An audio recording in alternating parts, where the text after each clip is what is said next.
हाँ जी प्यारे बच्चों, ਅੱਜ ਆਪਾਂ ਆਲਟਰਨੇਟਿੰਗ ਕਰੰਟ 'ਚ ਅਗਲਾ ਟੌਪਿਕ ਸ਼ੁਰੂ ਕਰਨ ਜਾ ਰਹੇ ਹਾਂ।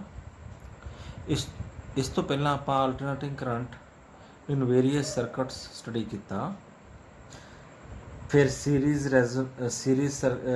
ਰੈਜ਼ੋਨੈਂਟ ਸਰਕਟ ਸਟੱਡੀ ਕੀਤਾ ਐਂਡ ਦੈਨ ਪੜ੍ਹਿਆ ਆਪਾਂ ਪੈਰਲਲ ਰੈਜ਼ੋਨੈਂਸ ਸਰਕਟ। तो ਅੱਜ ਆਪਾਂ ਬਹੁਤ ਹੀ ਇੰਪੋਰਟੈਂਟ ਟੌਪਿਕ ਜਿਹੜਾ ਹੈ वो है power in AC circuit in या पावर फैक्टर पढ़न जा रहे हैं। ठीक है, तो ये याद रखे बच्चों, ये बहुत इंपॉर्टेंट है। एग्जाम दे विच आंदे दे बहुत चांसेस ने, ਤਾਂ ਹੀ मैं रेड पेन ਦੇ ਨਾਲ ਇਹਨੂੰ वेरी इंपॉर्टेंट लिखन जा रहे हैं। तो इन LCR सर्किट, इन LCR circuit, LCR circuit की हुंदा?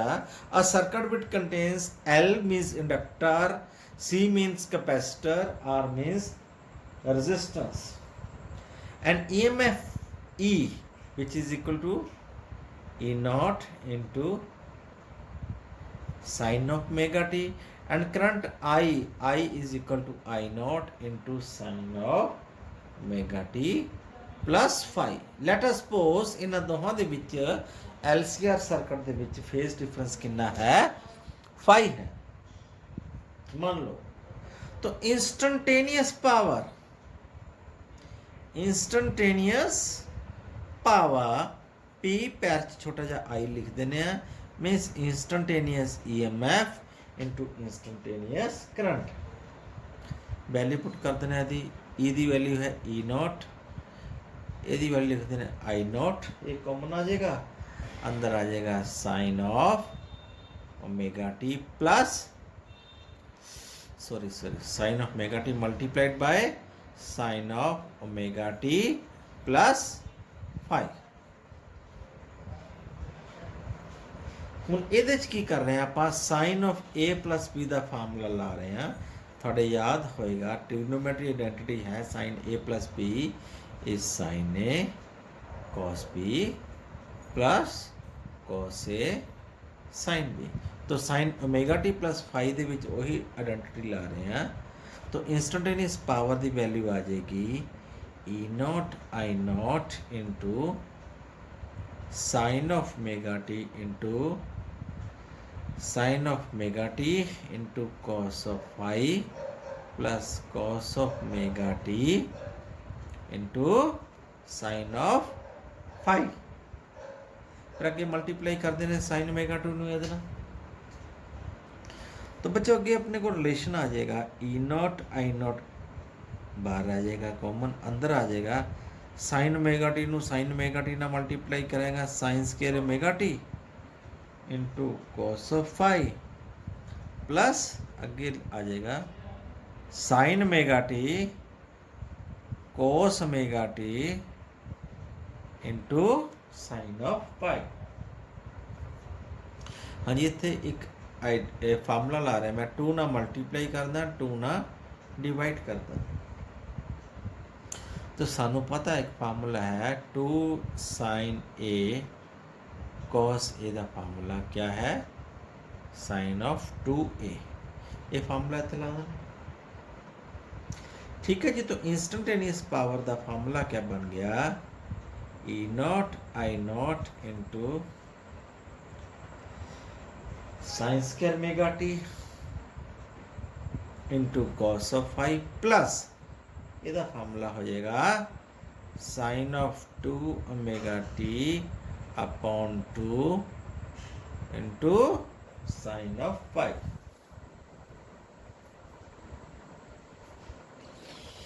ओके, तो असी पता की करना एवरेज पावर। एक्सप्रेशन क्या सी? The power of an AC circuit means average power. तो बच्चों ध्यान नाल सुनियो गल, average power over a complete cycle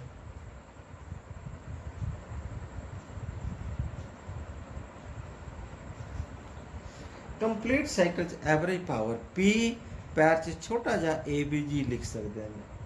तो फार्मूला क्या है, इंटीग्रेशन ऑफ इंस्टेंटेनियस पावर दी with respect to time, limit ले लेंगे 0 तो t, फिर डिवाइड कर देंगे टोटल टाइम देना।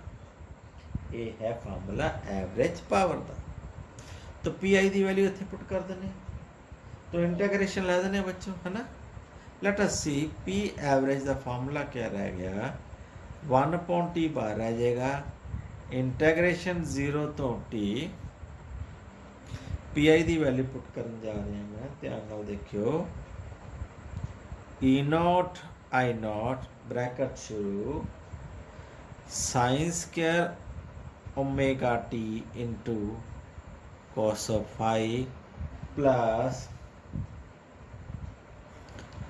Sign of 2 omega T into sine of phi upon 2 bracket बंद, बाहर लिखांगे डी टी। ਹੁਣ ਇਹਦੀ ਇੰਟੀਗ੍ਰੇਸ਼ਨ ਕਰਦੇ ਹਾਂ, ਬ੍ਰੈਕਟ ਫਿਰ ਖੋਲ ਲਾਂਗੇ, ਇਹਨੂੰ ਇਹਦੇ ਨਾਲ ਮਲਟੀਪਲਾਈ ਕਰ ਦਾਂਗੇ, ਇਹਨੂੰ ਇਹਦੇ ਨਾਲ ਮਲਟੀਪਲਾਈ ਕਰ ਦਾਂਗੇ। ਲੈਟ ਅਸ ਸੀ, कोई औखी डेरिवेशन नहीं है, जस्ट लेंथ ही है। लो जी देखते हैं। तो पी एवरेज अपने को की आ रही है, पी ए वी जी बार है 1/t, ਹੁਣ ਆਪਾਂ ਵੱਡੀ ਬ੍ਰੈਕਟ ਪਾ ਦਿੰਦੇ ਹਾਂ। ਅੱਛਾ E0 I0 ਦੋਨਾਂ 'ਚ ਕੌਂਸਟੈਂਟ ਹੈ, ਵੈਸੇ ਵੀ ਬਾਹਰ ਹੈ, ਇਹ ਬਾਹਰ ਹੀ ਆ ਜਾਣਗੇ।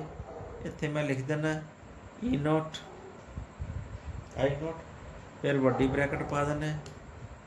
अच्छा cos फाई साइन फाई दोनों कांस्टेंट है बच्चों, तो इंटीग्रेशन के साइन तो पहले ही बाहर आ जाएंगे।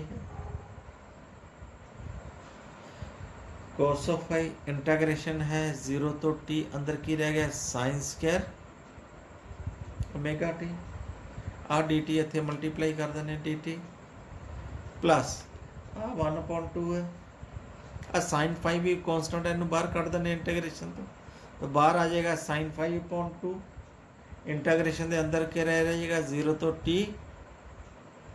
Sign of 2 omega T D t, वड्डी ब्रैकेट बंद कर देने। हुण साडे कोल आइडेंटिटी है साइन स्क्वायर ओमेगा टी नूं लिख सकते हैं 1 - cos of 2 omega T upon 2। मैं सिर्फ इसकी इंटीग्रेशन सॉल्व कर रहे हैं, जस्ट लाइक दिस। क्या है इंटीग्रेशन ऑफ 0 तो t sine square of omega T D T, इसनों सॉल्व करन जा रहे हैं। इसकी वैल्यू हैगी 0 तो t sine square omega T की वैल्यू मैं लिख रही हैं 1 - cos of 2 omega T upon 2 into D T, then half बाहर आ जाएगा। इंटीग्रेशन ऑफ वड्डी ब्रैकेट फिर पा देने 0 तो t, इनू डी टी ना मल्टीप्लाई कर देने D T minus integration of 0 तो t, सॉरी माइनस है cos of 2 omega T D T, bracket बंद। तुहानू याद होएगा बच्चों, मैं तुहानू कराया सी इंटीग्रेशन ऑफ 0 तो t cos of 2 omega T D T, चाहे इत्थे साइन आ जाए cos आ दे, इहदी इंटीग्रेशन की हुंदी है 0, यदि इंटीग्रेशन 0। तुहानू मैं पहला भी कहा सी, मैं बार बार डिराइव नहीं करना, आइडेंटिटी नू याद रखियो, पापा सीधा डायरैक्ट अप्लाई कर देंगे। यदि वैल्यू मैं 0 पुट कर रहे हैं इस इक्वेशन दे विच, तो इस दी वैल्यू क्या आ गई, मीनस इंटीग्रेशन ऑफ 0 तो t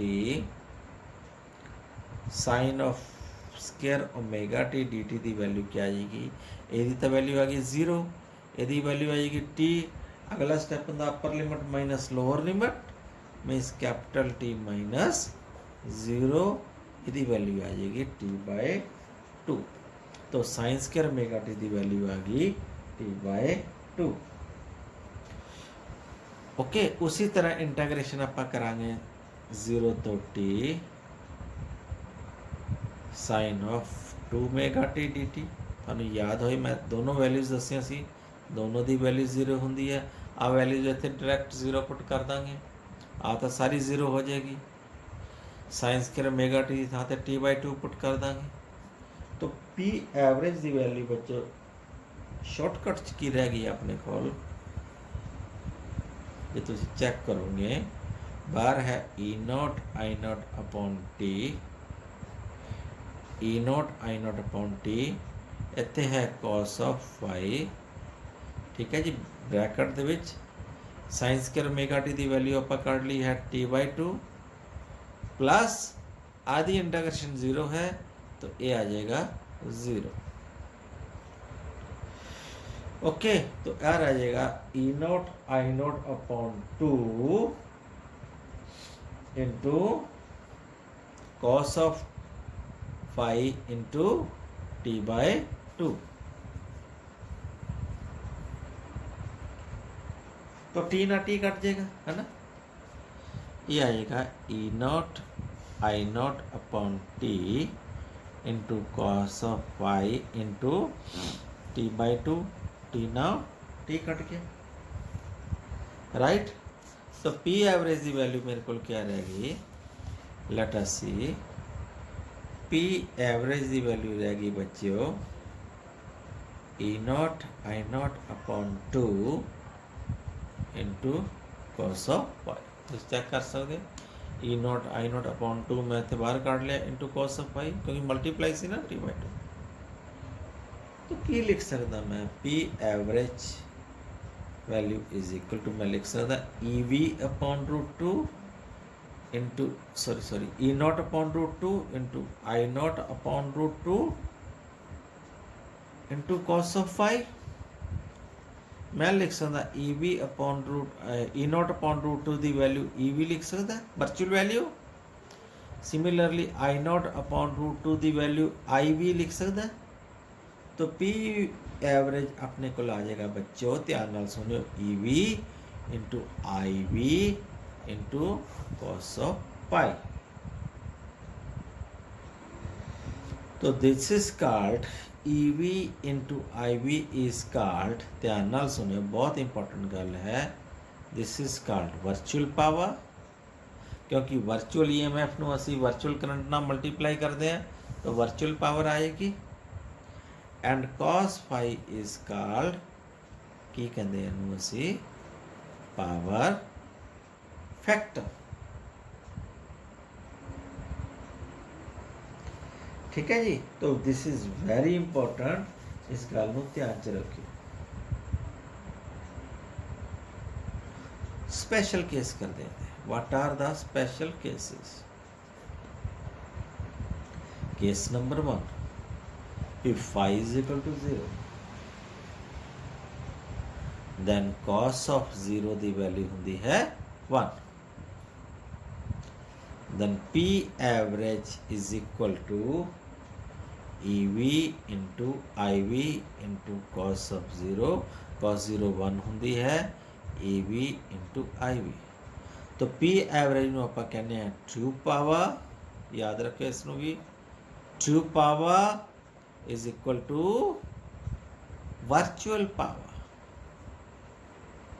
तो ट्रू पावर वर्चुअल पावर के कदों बराबर होती है जो फेज डिफरेंस 0 होंदा, मीनस प्योर रजिस्टेंस सर्किट या रजिस्टिव सर्किट दे विच उदों फेज डिफरेंस 0 होंदा, या फिर एट रेजोनेंस LCR सर्किट जदों रेजोनेंस दे विच हुंदा उदों भी XL की वैल्यू XC के बराबर होंदी है तो फेज डिफरेंस की वैल्यू 0 होंदी है। ठीक है ना जी। तो सेकंड केस है केस नंबर 2।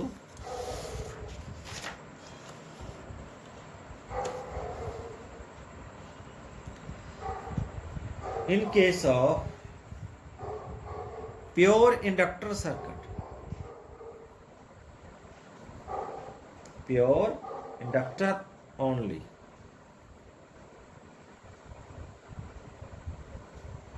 then phi की value we can write π/2, phase difference π/2 होंदा। then बच्चों cos ऑफ π/2 की वैल्यू क्या होंदी है 0। तो P एवरेज की वैल्यू मैं लिख सकदा 0। In case of pure inductor only there is average power consumed is 0। ये मैं पहला भी डिराइव किया हुआ है। In case of pure inductor average power consumed कितना होता है 0। तो थर्ड केस रह गया अपने को प्योर कैपेसिटर। तो प्योर कैपेसिटर ਦੇ ਵਿੱਚ ਫੇਸ ਡਿਫਰੈਂਸ ਬੱਚੋ -π/2 ਹੁੰਦਾ ਮੀਨਸ ਇਹਦੇ ਇੱਥੇ ਵੋਲਟੇਜ ਲੀਡ ਨਹੀਂ ਕਰਦੀ। ਪਹਿਲੇ ਕੇਸ ਦੇ ਵਿੱਚ ਵੋਲਟੇਜ ਲੀਡਸ ਆ ਕਰੰਟ, ਆਪਾਂ ਲਿਖ ਸਕਦੇ ਹਾਂ EMF ਲੀਡਸ ਆ करंट by the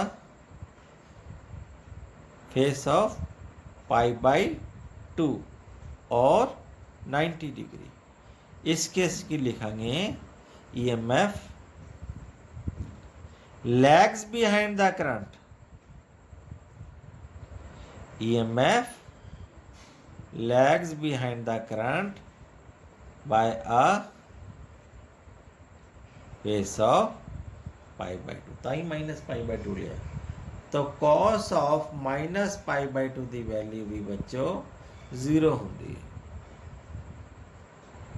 तो average power consumed once again comes out to be 0। ठीक है जी, that was all about average power consumed over LRC circuit। Thank you. Have a nice day.